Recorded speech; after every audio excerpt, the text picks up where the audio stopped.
say 3 basic common emblems here from the side of Rebel and Zion. And with that, ladies and gentlemen, let's see if these 3 basic common emblems are going to have an impact in game number 2 as we welcome you into the land of Dawn. The potential last game between Dewa United as well as Rebellion Zion. But coming back into that mid lane matchup, right? It could be just a double roam strat, no? Between Arlet as well as Angela. That's definitely it. And usually the Angela gets put in the mid lane, right? Serves as the actual mid laner with a bit more gold income.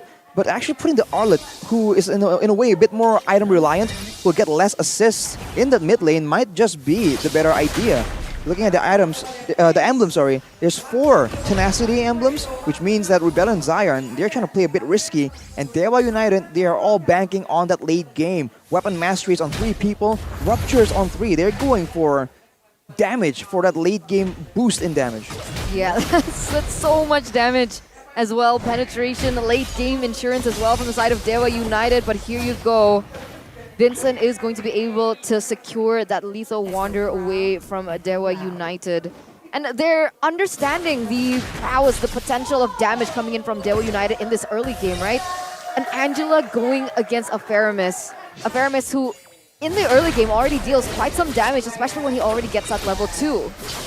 Well, Eterna, we have a question here. Why have you switched sides? It's going so well. Well, Dixon here foresees the flicker. Vincent still on that manhunt. It's a 4-man rotation. Dixon falls. First blood falls in the hands of Rebellion Zion's up. It's a play top now. Ray will not be able to find the trade. Rebellion Zion here still with 1-0 lead. To answer your question, Arashi, one, I wanted to make a good content for Papulung. Okay. And second of all, I am trying to utilize my curse. I'm testing it out. Ooh. Because up until now, I think I have the worst prediction rate so far. We'll see. But so far, it seems like... Well, it seems like... we have Dragon connecting onto his RDTZ, force him to use the flicker. Ray, quite low, highs a more now on the Esmeralda. Forcing the Faramis to use the Call of Altar as well. Leo Murphy recalling in the middle of the way there. Oh, take a look at Arlet with the final slash finding to Dixon. Gets taken out.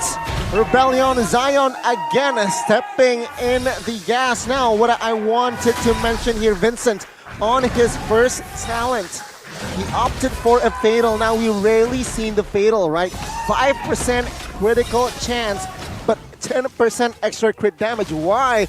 Because this Ling will build Berserker's Fury. So with that in mind, it will add more crit in his kit. That's definitely the case, and he is actually on track to just snowball so hard right here. For Rebellion, the fact that they all went for agilities, this seems to be the current best way of playing out of the game. Having so much more movement speed, rotating faster, you can see it's the same idea. They move fast, they out-sustain the bulk of your damage, at least for now. For Dewa United, they're getting their options cut short right here. They need to try and find one of the lanes to try and make an impact in.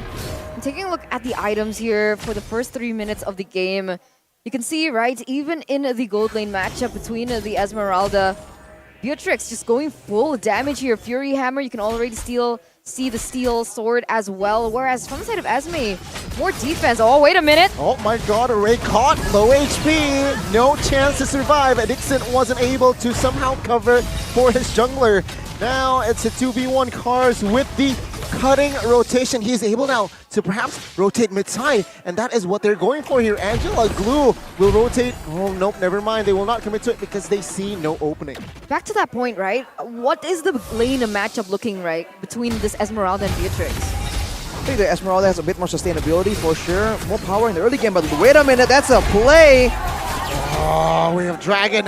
RTZ was a little bit too overextended there. Punished by none other than Leo Tastas Murphy. Back to the point, right? For Esmeralda, you don't really get poked down, you have good sustain, you can cut the waves. The only real aspect you lose out in is the DPS, but in the late game, depending on how the fight breaks out, you might actually do more damage than the Beatrix. And keep in mind, with the right item build, if the situation really calls for it and you have enough gold and enough damage, an Esmeralda can one-shot a Beatrix. We've seen it happen before. So I think Watt needs to be very, very careful here. Oh, wait. That's a 2v1 situation in the bottom lane. Mid lane getting a little frisky as well. Leo Murphy here still able to hold the final flash, catches Leo Murphy off guard, but no clear follow-up damage though, he still's in it. Now with the turtle quite free, it should be for free, but Vincent finds it. Leo Murphy with the weight of dragon connecting on towards one. The follow damage is there. Suelo caught, but take a look at the call alter now from both teams. Well, not from both teams, from side of Dewa United. And there you go. Remember, get taken out. Leo Murphy will be the only casualty now. Suelo looking for a defensive maneuver. Finds it. Oh, Dixon finds the kill there. 2 members taken out. It's 1-for-1. But remember, Rebellion Zion got the turtle. You can see that's why it's so dangerous going up against Terizla. You never know if you're already dead until it's a bit too late, but Dixon now might be the one in trouble. Almost gets tangled right there, but fortunately he's able to escape. Look at how Rebellion Zion, they're playing this out. Especially take a look at Cars, he's just untouchable. He's too sustainable with the Brave Smite and the Glue's own Slam Stun passive. Something that Dewa United needs to try and find a solution for. They're pushing the pedal here. Dewa United looking for a trade back in the bottom lane, looking to get that tower. Not going to be able to get it just yet, but it is at 1 HP. For the moment, Rebellion Zion, they're holding on the dominance over the economy. And that's why I felt like the Arlet pick from Suelo, brilliant in a way. Super great against the Cult Alter coming in from Keys. The displacement is so valuable in these team fights, and they're going in again. Yeah, it's a 4v3 now. Let's see. Oh, take a look at Watt taking a lot of damage. Cult Alter place. Watts gets taken out. Tempest of Blade now popped to Leo Murphy, soaking a lot of damage. Will not survive. Dixon a little bit late to the party, but he will not secure a member just yet. Ray with the electrifying beats here. Highs more. Goodbye, Mia Moore, says Dewa United. That's the trade. A 2-for-1 still favoring Rebellion Zion. Take a look at them pulling the trigger in the mid lane again. Ray trying to clear the wave. Vincent focusing on the turret. Car zoning them out. Rebellion Zion again with the favorable trade.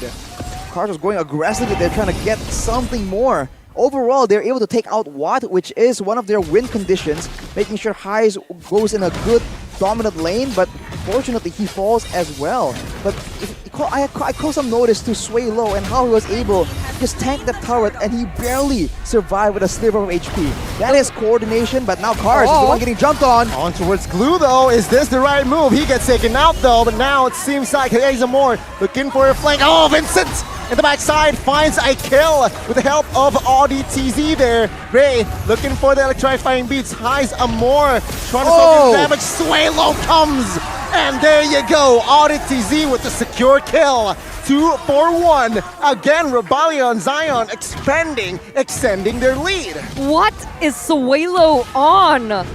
Everyone was dissing him because they said that he could only play. Oh, wait a minute. Way of Dragon again. Also ODTZ. Now Dixon is not quite connected. First skill. Keys though will be the only casualty for now. Leo Murphy looking for another engage. Gets stunned. Heisemore with the help of Hard Guard now trying to deal damage.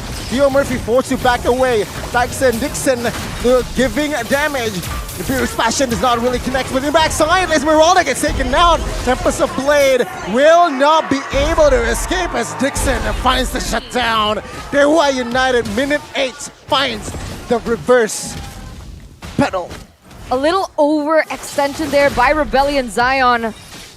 Losing 2 members, 2 of their core members, Vincent as well as Highs in trade for 1. Not sure if that was worth it for Rebellion Zion, but back to my point. Suelo here. Everyone was dissing that he could only play the Yi, but look at him go on the Arlet in the mid lane. This is the first Arlet flex mid that we've seen so far, and it's been quite effective. He's definitely making it look very, very good.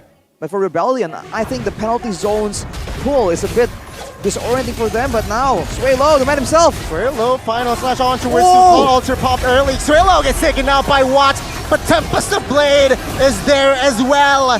1-for-1, 1-for-2, and there you go. 1 by 1, Dewa United trying to retreat as it seems like Rebellion Zion still in for the fight. Heisemore, very low, gets taken out by Leo Murphy. It's 2-for-2.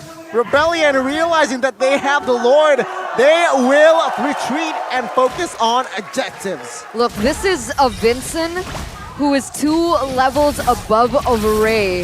So even if they wanted to go for a neutral objective contest, They truly are at a disadvantage here.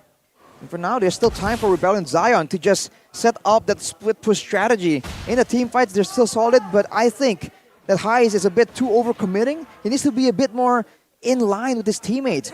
Early there, if Kars was the one tanking the bulk of the damage and Heis comes back in leader, maybe that would have been a bit different, but no. He just goes in, all in, just commits since the beginning. But with the Lord here, they've already managed to set up the wave on the top side, and they're waiting for an opportunity here. Dixon is the one that can try and screw things around for Rebellion Zion. We'll see if he can get, yet again, another high-impact penalty zone. One thing for sure here, why Rebellion Zion is forcing these fights, because they don't have a marksman. They want to end the game fast, and now Dixon is soaking a lot of damage. Swalo jumps in. Oh, Way of Dragon. Will there be enough low damage? Flickers defensively highs. Vincent dove on towards the backside. Watts gets taken out, and now it's an all-in 5 cars now. Next on the chopping block as well as Vincent and Audit TZ will be slain as well. Leo Murphy finding the shutdown, and there you go. 2 minutes ago, it was Rebellion Zion with the control, and now Dewa United Esports with the response. Way low, finding the final slash on towards the turret, but calmly by Dixon. Calm move there. He retreats. Lord now falls in the hands of Dewa United Esports. 3-for-1 trade, a Lord for free here for the side of Dewa United. Despite the disparity in EXP, they're going to be able to outplay them. What? They're not done. They're not done. They're invading. Sway low there, a little bit overzealous. He thought that he could take on 3 now. Leo Murphy finding the right faith up.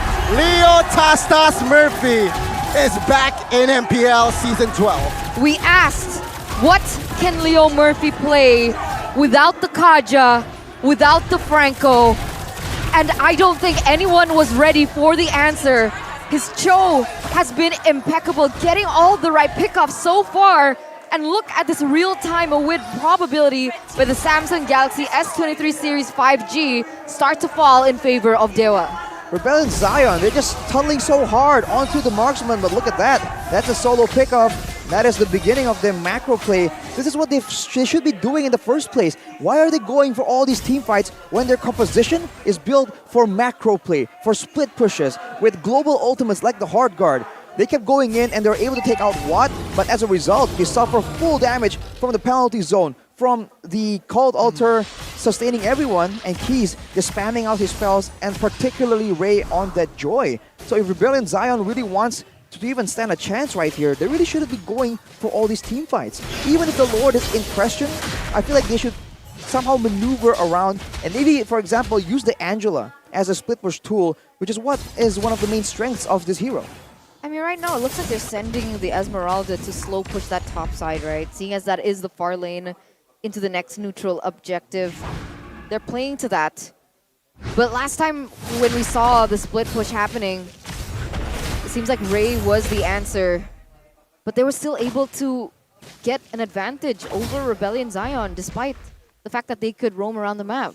Well, we saw earlier when it's a 1v1, especially with the Hard Guard involved, Vincent just destroys Ray in that situation, but usually Ray chases Vincent down after the huge fight where most of his skills are on cooldown. So this is the situation that Rebellion needs to avoid. Now with the Lord down, this is the chance, the opportunity for them to abuse the Esmeralda pick, to abuse the glue pick that can escape so handily from multiple people. There is lockdown in the hands of Dewa United, but I don't think it's enough to reliably seal the deal for a glue or Esmeralda, especially highs with the Purify.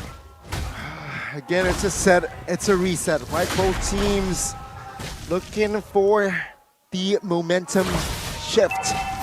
One thing that Rebellion has as an advantage is they have that sling, they have that constant far lane push. You can see here already Ling taking the turret bot side as well. Item-wise, item check here, full items from both gold laners here supposed to. Yeah, gold laners, of course, Starlium Scythe built from the side of Esmeralda, so building hybrid here is the answer. Oh, take a look at the river here. Will they commit to this? Oh, Flicker! Wave Dragon on towards Cars. The damage is more than enough as he gets taken out by one. Tempest of Blade now popped as well as that Hard Guard. Sway low, Flicker defensively. Gray, though, looks for the kill. Immortal hasn't been popped here, has the cover is there. Immortal pop now, but Dewa United says good night, sway low. Mega kill will be secured as it's a 5v3 in the Land of Dawn. Oh no, Vincent. You're in a 1v5. You don't want to commit to this. It looks like Leo Murphy's going to give him a hard time. He looks to find some trade on the board, but what's going on there? Oh, Leo Murphy here. Is this the right call? Ray gets the Lord. Vincent now, quarter HP, flicker by Keys. Vincent! Oh my god! ENG is there. Let's see his face. Tempest of Blade defensively as he has survived. My goodness, that runner shot almost takes him down. Well, the Lord was secured by Dewa United though. And honestly, why did Cars just get taken out right there? He was caught in the open, alone against multiple opponents, and he just did not want to pop his ultimate until it was too late. He popped it like a half second before he got taken out. He's got to be a bit more willing to use that ultimate. That's the whole reason why this glue can be a bit slippery. With the Lord in tower for Dewa United right now, they can just play it slow. They can deny all that potential split push for the side of Rebellion Zion. Oh, that's a 1v1. Joy is dealing a lot of damage already there. Vincent's forced to recall, he can't split push, he can't penetrate the lane. Not with the Lord in tower like that as well, be right behind Ray. Ray is doing a good job escorting this Lord, ensuring that it does reach the right target. See Leo Murphy now, quarter HP, still has Immortal. Oh, the final slash caught him off guard. Immortal popped, very low penalty zone to give some space. No casualties just now, but it will be Lord taking the base turret bot side. And now Rebellion is trying to somehow recollect themselves here in the mid. Dewa United will not force a fight just yet here, realizing that Dixon is low, Leo Murphy is low. It is not wise for them to look for an opening. I have a question here, right? Because High's built hybrid, do they have enough damage against Dewa United? Well, they won't have the same kind of damage that Dewa United has. This is why this composition isn't meant to just win out in a team fight and duke it out with DPS. They have enough damage to take out the key members, like what we've seen, but not to win the fight afterwards, which is why they have to try and pick their fights as carefully as possible, instead of just going for full-blown fights. And with the Lord spawning in 50 seconds, that will be the next window for Dewa United to force the members of Rebellion to engage them in a full 5v5 team fight situation. Otherwise, this is the window that Rebellion Zion can go, but without the turrets available, without the vision and the wave priority, you can see that Vincent is very reluctant to just start split pushing alone. It's too difficult. I mean, now that Ray has full item at this point, right? You can see his damage dealt as well. Even the Ling was forced to pick up the Sea Halberd to try and counter the sustain and the damage from Ray at this point. How are they going to force it? How are they going to make it messy for Dewa United? We talk about that though, but Cars is the one getting jumped on again. Oh, we have Dragon, good juke. Highs though catching two in the backside. No follow-up more. No follow-up more. Ooh, so much damage. No damage there from side of Dewa United Esports. It's definitely evident now, right? Rebellion here trying to somehow reset. But it's very tough to find that angle here in minute number 18. There's got to be a way to bait the resources from Dewa United, even if they want to go for a full 5v5, right? Because if the Cult Altar is taken out, if the penalty zone is gone, and Leo Murphy has already utilized the Way of Dragon, then Vincent can come in. Because if he goes first, there's just too much damage for him to sustain through with it. Oh, God! On towards Cars, though. That's a waste of Flicker and a Way of Dragon. I don't know if that's the right call, but it seems like Dewa United, they're still confident here in poking the Lord. Take a look at Vincent, waiting for that opening, saving his energy as well. Let's see the engage. Leo Murphy and Keys, they're protecting Watt so well. Look at that. Dewa United doesn't have to do anything too crazy. Watt is quite self-sufficient against one or two people. It requires a whole team effort for him to require any kind of backup, but Sway low gets forced to back by Ray. That's a lot of damage. Yeah. Look at that. Highs off-camera kill. I saw that he was gang there, 3v1. The damage was just a little bit too much there for Highs to sustain. It looks like a free lure. Let's see what happens though. Cars now slowly but surely trying to open the map. 5,000 gold. Vincent almost gets it, but it will fall to the hands of Ray. Rebellion Zion full retreat. There's just no way about it, man. You can't win a big team fight. Dewa United now with the better situation, with the better... when they're more willing to go for a team fight like that, they can just stay with 3 people in the bush. If you are the one trying to avoid a fight, now you have to ask yourself, like, if you send the glue, if you send the Esmeralda towards the bush to try and get some information, try and get a potential flank, can you survive the initial burst? Vincent now going 1v1 against Dixon though. Take a look at the damage there, right? Oh, Joy is there. Is this a solo kill? Well, not solo kill. With the help of Terizla, force him to use his Tempest of Blade. Hardcore is there. Oh, will this be an outplay? It will be an outplay. Vincent and Audi TZ. Tickling mid-side though. Cold Alter now popped. Watt is going to be targeted. Mounted by cars. Victor is there. High is low HP. Suelo second down as well. Watt will not survive this one, surely. He has the Immortal. Lord is in the front side. Now Leo Murphy, it's Dewa United looking for the end as he will be able to take Lonnie down, and Watt gets taken down. The Lord is still there, and the base is the target as Rebellion Zion got wiped. Ladies and gentlemen, we will see a game 3. 1-1, back to a best of 1 between both of these teams. What a turnaround from Dewa United.